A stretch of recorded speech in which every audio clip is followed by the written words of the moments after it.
Et si l'histoire que nous connaissons n'était qu'un fragment, une version tronquée d'un passé bien plus vaste, enfoui sous des siècles de silence? Un âge lointain, où le souffle du ciel semblait caresser la terre avec douceur, où les hommes vivaient des vies qui défient l'imagination moderne. Ce monde, effacé par les eaux, continue pourtant de murmurer à travers les récits anciens. Pourquoi les premiers êtres humains vivaient-ils si longtemps, atteignant parfois près d'un millénaire? Et qu'est-ce qui rendait leur lien avec le divin si profond, si immédiat? Selon certains récits anciens, une couche de brume enveloppait autrefois la planète, maintenant un climat parfait et protégeant la vie des agressions extérieures. Cette atmosphère singulière, une fois dissoute lors du grand cataclysme, aurait transformé à jamais l'équilibre du monde. Quant à la relation avec le divin, elle était simple et directe. Dieu ne se cachait pas derrière des signes voilés. Il parlait, instruisait, guidait.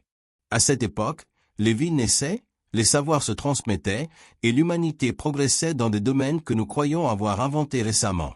Les descendants d'Adam développaient l'agriculture, la métallurgie, les arts, et même une forme primitive de musique qui accompagnait les cérémonies et les rassemblements. Les noms de Seth, d'Enoch ou encore de Lamech sont associés non seulement à des générations, mais à des héritages spirituels riches et profonds. Ils recevaient des révélations et enseignaient des principes venus d'en haut. Mais cette lumière originelle fut lentement assombrie par la corruption. Ce qui avait commencé comme un monde harmonieux se vit peu à peu infecté par la violence, l'orgueil et le mépris des lois divines. La Bible mentionne une union étrange entre les fils de Dieu et les filles des hommes, une alliance qui troubla profondément l'ordre naturel. Certains interprètent ce passage comme une transgression spirituelle majeure, d'autres comme une intrusion d'êtres puissants dans l'humanité, donnant naissance à une génération redoutable. Des voix s'élèvent également pour affirmer que cette civilisation d'avant le déluge possédait des connaissances avancées, des outils façonnés avec précision, des bâtiments imposants, une compréhension du ciel et de la terre que nous avons du mal à égaler aujourd'hui. Mais lorsque le firmament s'ouvrit, toutes ces merveilles furent balayées. Il ne resta que des fragments, des traces, des souvenirs transformés en légendes. Et pourtant, le plus fascinant demeure ceci: Dieu conversait avec les hommes comme un père parle à ses enfants. Avec Adam dans le jardin, avec Noé lors de la construction de l'arche, la voix divine n'était pas lointaine. Elle était proche, claire, vivante. Ce monde d'avant la pluie était plus qu'une ère ancienne. C'était un temps d'intimité entre le ciel et la terre. Le monde d'avant le déluge cache encore des mystères que peu osent explorer.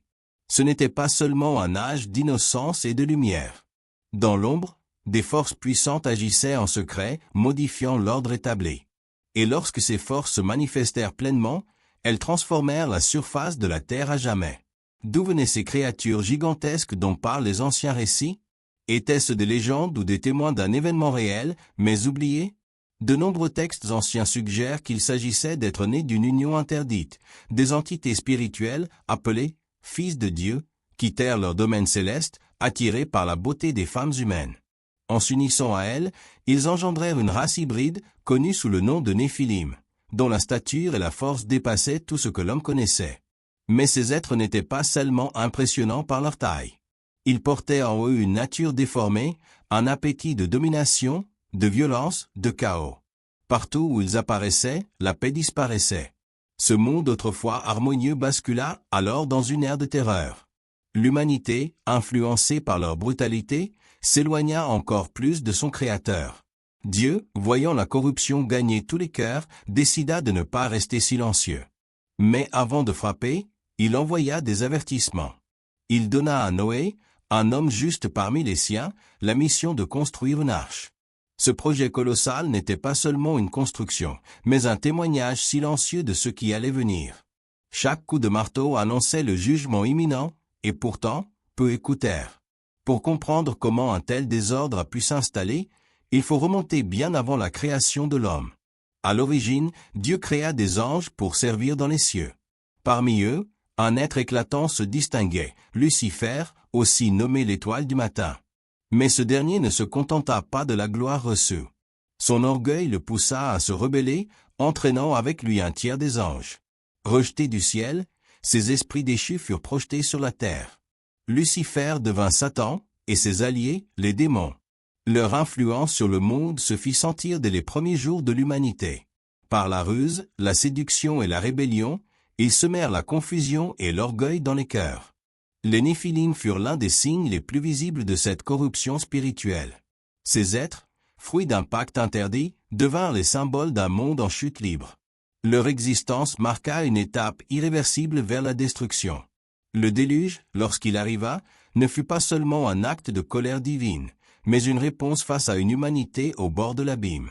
Et si la première trahison de l'histoire n'était pas entre frères, mais dirigée contre celui qui avait tout créé?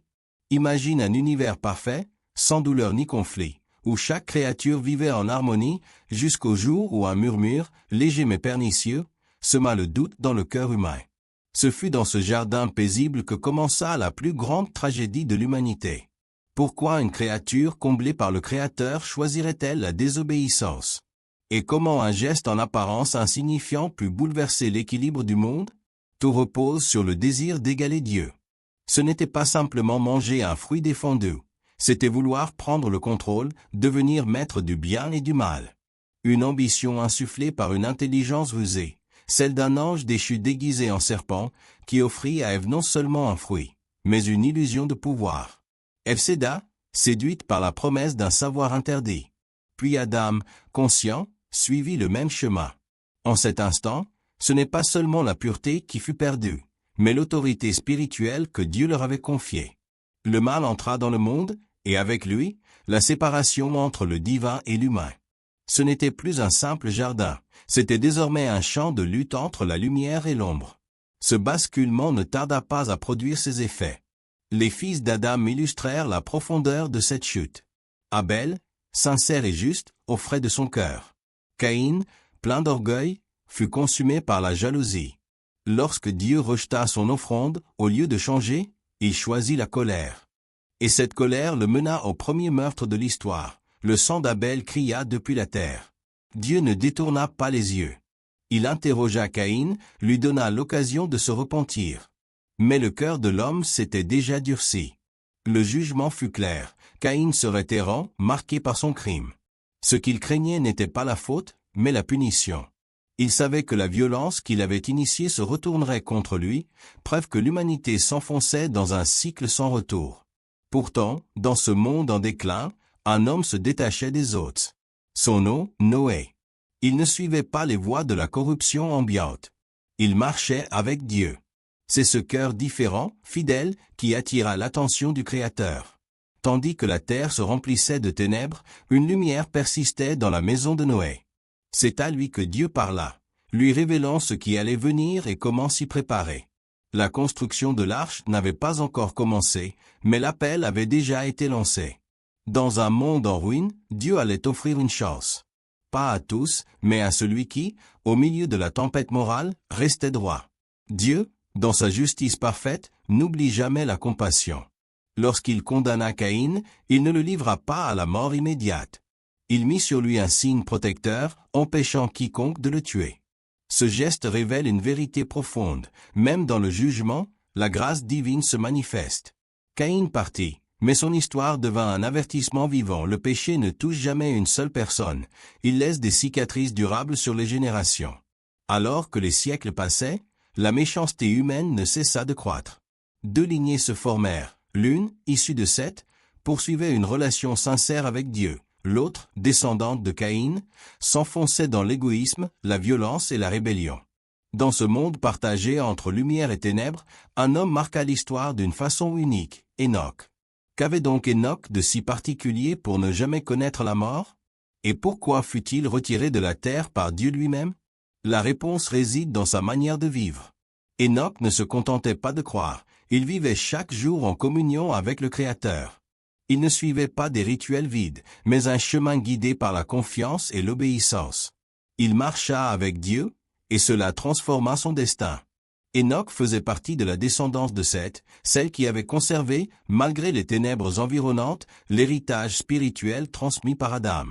Contrairement à d'autres, son existence ne fut pas définie uniquement par l'âge ou les enfants qu'il engendra, mais par sa foi. Les anciens écrits racontent qu'il prophétisa un jour de jugement, un moment où Dieu viendrait avec des myriades de saints pour établir la justice. Son message était clair, l'impiété ne resterait pas impunie. Cependant, le reste du monde prenait un tout autre chemin. Les cités se multipliaient, mais avec elles la convoitise, la tromperie et la violence. Les familles se divisaient, les amitiés s'éteignaient, et la loi du plus fort régnait. Le cœur de l'homme était obsédé par le mal, non pas par moments, mais en permanence. Les pensées, les intentions, les rêves, tout était perverti. Aux yeux de Dieu, la terre était devenue méconnaissable. Ce qu'il avait façonné avec amour était désormais corrompu jusqu'à la racine. Ce n'était plus simplement une génération perdue, mais une humanité entière tournée contre son Créateur. Face à ce tableau de désespoir, Dieu ne resta pas indifférent. Son cœur fut attristé. Ce n'était pas une colère froide, mais une douleur sincère. Alors, une décision fut prise, tout effacer pour recommencer. Un jugement global, purificateur, allait tomber. Mais même dans ce chaos, une lueur persistait. Un homme trouvait grâce aux yeux de Dieu, Noé. Tandis que le monde sombrait, lui restait ferme, intègre et fidèle. Noé n'était pas un homme sans faute, mais il se distinguait de tous les autres. Alors que le monde se livrait à la violence et à la corruption, lui choisissait la droiture. Son cœur était tourné vers Dieu, et c'est ce qui le rendait différent. Il vivait dans l'intégrité, marchait avec foi, et trouva ainsi grâce aux yeux du Très-Haut. C'est à lui que Dieu confia un plan aussi immense que mystérieux, la construction d'une arche, pour échapper à un jugement mondial. Cette embarcation n'était pas une invention humaine. Dieu donna à Noé des instructions précises. Elle mesurait environ 135 mètres de long, 22 mètres de large et 13 mètres de haut. Elle serait composée de 3 niveaux, avec des espaces réservés pour chaque espèce animale et pour la famille de Noé. Une seule ouverture au sommet permettrait l'entrée de la lumière, et une porte latérale, que seul Dieu contrôlerait, serait le seul accès possible. L'arche devait être construite en bois de goffé, un matériau solide, capable de résister aux forces déchaînées de la nature. Pour la rendre étanche, Noé l'enduisit de poids, à l'intérieur comme à l'extérieur. Chaque détail avait un sens, chaque mesure obéissait à un plan divin. Cette structure gigantesque n'était pas qu'un abri physique, elle était aussi un symbole de la patience et de la miséricorde de Dieu. Pendant environ 120 ans, Noé travailla à ce projet colossal. Mais il ne se contentait pas de marteler du bois. Il parlait aussi. Il avertissait les siens, lançait des appels à la repentance, partageait le message du jugement à venir. Il suppliait, prévenait, exhortait. Pourtant, personne ne l'écouta. Ses contemporains le considéraient comme fou. Ils se moquaient de lui, de son navire sans mer, de son discours sur une pluie qui n'était jamais tombée. Pour eux, tout continuerait comme avant. Ils mangeaient, buvaient, se mariaient, bâtissaient, sans percevoir que l'orage approchait. Ils ignoraient que le déluge ne viendrait pas seulement du ciel. Les profondeurs de la terre s'ouvriraient aussi. Des torrents surgiraient d'en bas, tandis que les cieux déverseraient des pluies sans fin. Ce serait soudain, imparable et total. Mais il y avait une porte, une unique voie de salut, entrer dans l'arche avant qu'elle ne se ferme. Puis, un jour, la voix divine retentit une dernière fois. Dieu dit à Noé, « Entre dans l'arche, toi et toute ta maison, car je t'ai vu juste parmi cette génération. » Il lui ordonna de prendre 7 couples de chaque animal pur, un couple de chaque impur et 7 couples d'oiseaux. Le but était clair, préserver la vie, malgré le jugement. Il restait 7 jours. 7 jours avant que les cieux se déchirent. Noé n'hésita pas. Lorsqu'il reçut l'ordre d'entrer dans l'arche, il obéit sans poser de questions. Sa femme, ses 3 fils Sem, Cham et Japheth ainsi que leurs épouses l'accompagnèrent. À leur suite, les animaux vinrent, exactement selon les espèces désignées par Dieu. Aucun ne manqua. Puis, une fois tout en place, ce ne fut pas Noé, mais Dieu lui-même qui ferma la porte. Noé avait 600 ans lorsque les premières gouttes tombèrent. Tout commença par une déchirure soudaine dans les profondeurs. Les sources du grand abîme jaillirent. Ensuite, le ciel s'ouvrit et une pluie ininterrompue s'abattit. Pendant 40 jours et 40 nuits, les eaux recouvrirent la terre sans relâche. L'arche, portée par les flots, s'éleva au-dessus de la surface noyée. Même les plus hauts sommets furent submergés. Il ne restait plus aucun refuge, aucun abri hors de l'arche. Le déluge domina tout. Chaque créature vivante à la surface du sol, privée de l'arche, périt. Ce que Dieu avait annoncé s'accomplit sans faille. Seuls ceux qui avaient écouté sa voix et mis leur confiance en lui furent épargnés. Le reste de l'humanité, insensible aux avertissements, fut emporté par les eaux. La scène était désolante. Les oiseaux ne volaient plus. Le bétail avait disparu. Les bêtes sauvages furent englouties. Les hommes, trop sur deux, furent balayés. Tout ce qui respirait mourut. La terre fut nettoyée entièrement. Un effacement total, une remise à zéro voulue par le Créateur. Du plus grand au plus petit, tout fut effacé. Ne restèrent que Noé, sa famille et les animaux que Dieu avait réunis dans l'arche. Ce qui, jadis, grouillait de vie, sombra dans un silence aquatique. Un monde submergé, une planète silencieuse, uniquement rythmée par le clapotis des vagues. Pendant 150 jours, l'arche dériva sur cette mer sans fin. Aucun contact, aucun écho du monde d'avant. Seul le bruit des eaux accompagnait la radote. Pourtant, Dieu n'avait pas oublié Noé. Il fit souffler un vent puissant sur la terre, amorçant le retrait progressif des eaux. Les sources du grand abîme furent scellées, la pluie cessa, le ciel se referma. 5 mois après le début du déluge, l'arche s'immobilisa sur les montagnes d'Ararat. C'était le 7e mois, le 17e jour. La terre restait encore immergée, mais les signes de retrait devenaient visibles. Le 10e mois, au premier jour, les cimes des montagnes commencèrent à émerger. Mais Noé ne se précipita pas. Il attendit 40 jours de plus avant d'ouvrir la fenêtre de l'arche. Il lâcha un corbeau, qui volait çà et là, incapable de se poser. Ensuite, il envoya une colombe. Celle-ci revint, sans avoir trouvé de sol sec. Noé comprit alors, il fallait encore patienter. Noé attendit encore 7 jours. Il relâcha une nouvelle fois la colombe. Cette fois, au crépuscule, elle revint avec quelque chose d'inattendu, une feuille d'olivier dans le bec. C'était le signe tant espéré. La vie renaissait. Les arbres, longtemps submergés, recommençaient à respirer. Les eaux se retiraient, et la création entière recevait une seconde chance. Mais Noé ne se précipita pas. Il patienta 7 jours supplémentaires avant de relâcher la colombe une dernière fois. Elle ne revint plus. Elle avait trouvé un lieu pour vivre, un espace sec et sûr. Noé comprit alors que le moment approchait. Il retira la couverture de l'arche et observa. La surface de la terre était sèche. C'était le premier jour du premier mois de la 601e année de la vie de Noé. Ce jour marqua bien plus qu'un nouveau calendrier. C'était l'annonce d'un renouveau. Ce qui avait commencé par un acte de justice divine devenait désormais la promesse d'un futur restauré. Le ciel, auparavant source de destruction, s'ouvrait maintenant avec un souffle d'espérance.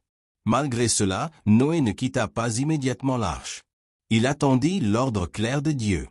Et ce fut seulement le 27e jour du 2e mois que la parole divine lui fut adressée. « Sors de l'arche, toi, ta femme, tes fils et les femmes de tes fils. Fais sortir avec toi tous les animaux, les oiseaux, les bêtes et les reptiles. Qu'ils se répandent sur la terre, qu'ils se multiplient et remplissent à nouveau le monde. » Alors, Noé obéit.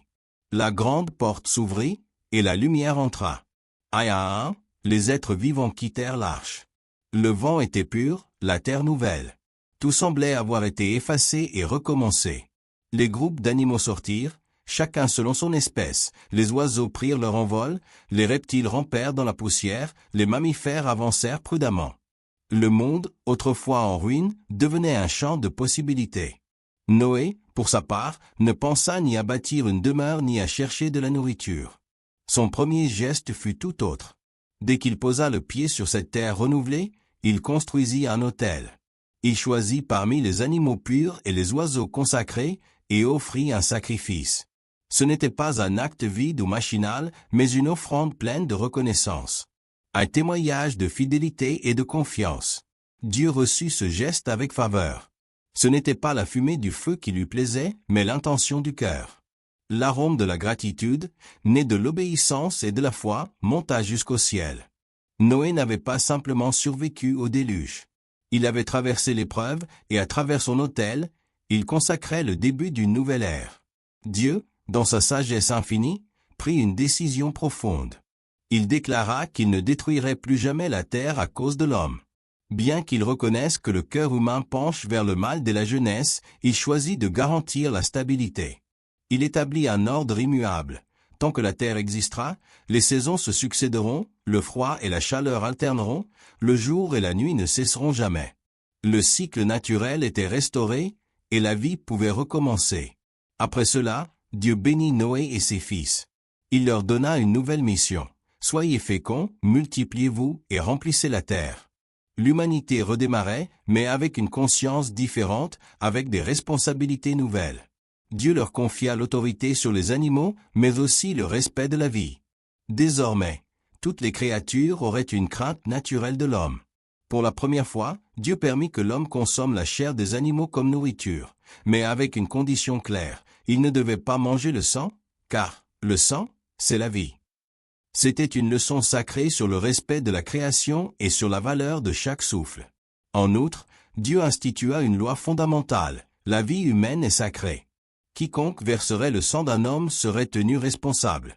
Car l'homme a été créé à mon image, dit le Seigneur. La justice divine ne concernait pas seulement l'équilibre social, mais l'honneur dû au dessein originel du Créateur. Puis, Dieu réitéra son ordre, fructifiez, multipliez-vous, et remplissez la terre en abondance. Ce nouveau départ n'était pas seulement une seconde chance pour survivre, mais un appel à vivre selon des principes clairs, respect, obéissance, gratitude et foi. Dieu ne resta pas silencieux. Après la sortie de l'arche, il établit une alliance formelle. Non seulement avec Noé et ses enfants, mais avec tous leurs descendants, ainsi qu'avec chaque être vivant qui avait survécu. Les oiseaux, les bêtes, le bétail, tout ce qui respire. Cette promesse était universelle. Le contenu de cette alliance était clair. Jamais plus un déluge ne détruirait toute vie sur terre. Les eaux, qui jadis avaient tout englouti, ne serviraient plus jamais d'outil de jugement total. Pour sceller cette alliance, Dieu choisit un signe visible, un témoignage céleste, l'arc-en-ciel. « Je place mon arc dans la nuée, dit Dieu, et il sera le signe de l'alliance entre moi et la terre. Chaque fois que j'enverrai des nuages, l'arc apparaîtra. Je le verrai, et je me souviendrai de ma promesse envers toute créature vivante. » Ce symbole n'était pas destiné uniquement à l'homme, mais aussi à la création tout entière. C'était un contrat vivant entre le ciel et la terre. L'arc-en-ciel ne représente pas seulement la beauté après la tempête. Il est le reflet de la fidélité de Dieu. Une preuve que, même si l'humanité chute, Dieu reste constant. C'est un rappel que, même après le jugement, il existe toujours un chemin vers la restauration. Dieu n'a jamais renoncé à sa justice, mais il a révélé la profondeur de sa miséricorde. Noé en fut le témoin. Lui et sa famille avaient vu le monde avant le déluge, avaient traversé les eaux du chaos, et maintenant, posaient le pied sur une terre nouvelle. À eux revenait la tâche sacrée de transmettre la mémoire, les valeurs et l'espérance du renouveau. Mais cette alliance a-t-elle encore un sens aujourd'hui? Quand nous voyons un arc-en-ciel, savons-nous vraiment ce qu'il signifie? Ce n'est pas qu'un phénomène naturel, c'est un rappel actif. Une promesse encore vivante. Dieu a jugé, oui, mais il a aussi sauvé. Et aujourd'hui, à travers Jésus-Christ, il offre une délivrance encore plus grande, non seulement physique, mais éternelle. Vivons-nous conscients de cette nouvelle alliance? Apprécions-nous vraiment la grâce d'une seconde chance? Le déluge appartient au passé, mais l'histoire de l'humanité continue. Et chacun de nous est appelé à écrire sa propre page dans ce récit de foi, d'épreuves, de décisions et de salut. Merci d'avoir été avec nous jusqu'ici. Si cette histoire a touché votre cœur, laissez votre avis en commentaire. N'oubliez pas de vous abonner, de liker et de partager cette vidéo. Ensemble, faisons briller la vérité et répandons l'espérance.